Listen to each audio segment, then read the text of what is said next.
Bonjour à tous et bienvenue dans ce nouvel épisode du Covipod. Je suis Julie, diplômée d'infectiologie et rédactrice santé à Futura. Si vous voulez soutenir ce podcast, n'hésitez pas à vous abonner, à laisser une note et un commentaire sur vos plateformes d'écoute préférées.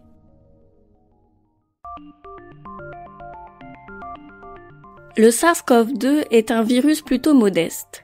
11 gènes, 4 protéines structurales et environ 30 autres qui assurent les différentes étapes de son cycle. Une organisation simple mais redoutable. Son récepteur ACE2 est présent à la surface de tout un tas de cellules dans de nombreux organes.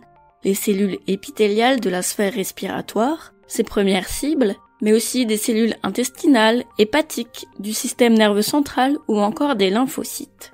Si on pensait que le Covid-19 était avant tout une maladie respiratoire, les nombreuses études scientifiques menées depuis le début de la pandémie ont modifié notre compréhension de la maladie.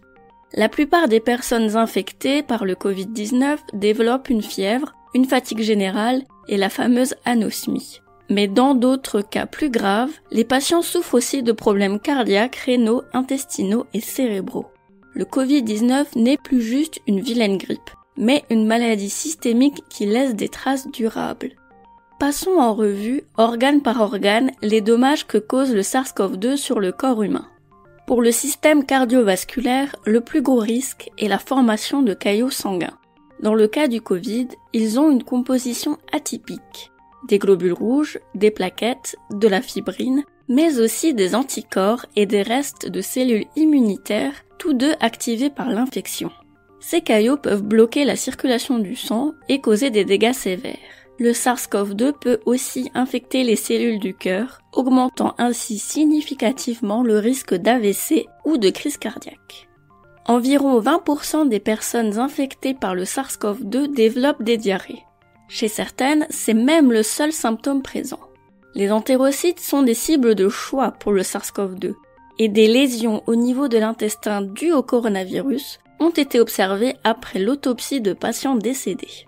Le virus lui-même ne semble pas infecter les cellules du foie, bien qu'elles soient réceptives.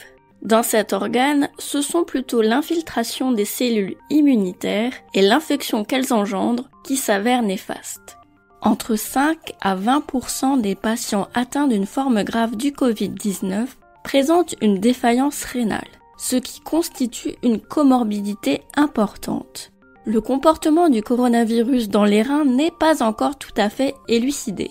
Ce qui est sûr, c'est que des lésions graves, comme des nécroses tubulaires ou encore des hémorragies locales, ont été observées après la mort des malades, et la présence du virus a été confirmée par microscopie électronique.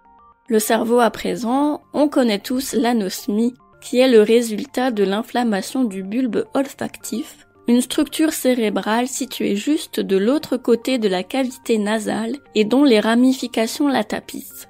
Le SARS-CoV-2 peut donc atteindre le cerveau, bien que là-bas le récepteur ACE2 soit très peu exprimé.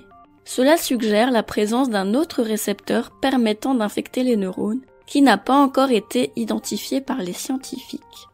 Cette liste n'est évidemment pas exhaustive, il y a d'autres organes touchés mais de façon plus anecdotique. Comme les yeux, le virus a été détecté dans des larmes, par exemple, ou la peau, avec les fameux orteils Covid qui ont défrayé la chronique pendant plusieurs mois.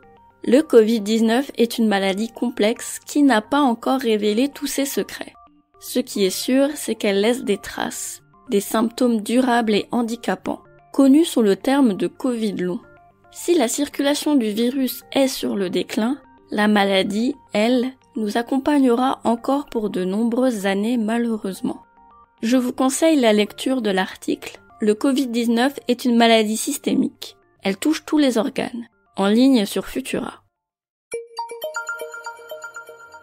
Ailleurs dans l'actualité scientifique autour du coronavirus.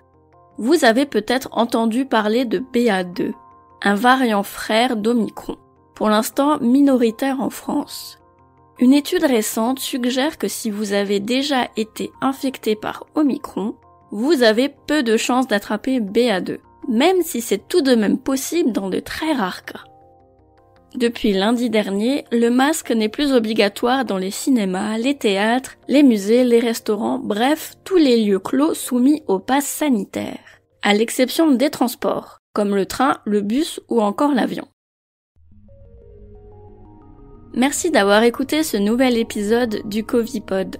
Pour soutenir notre travail et améliorer notre visibilité, abonnez-vous et partagez ce podcast autour de vous. Vous pouvez retrouver l'actualité scientifique autour du coronavirus sur Futura. À très bientôt!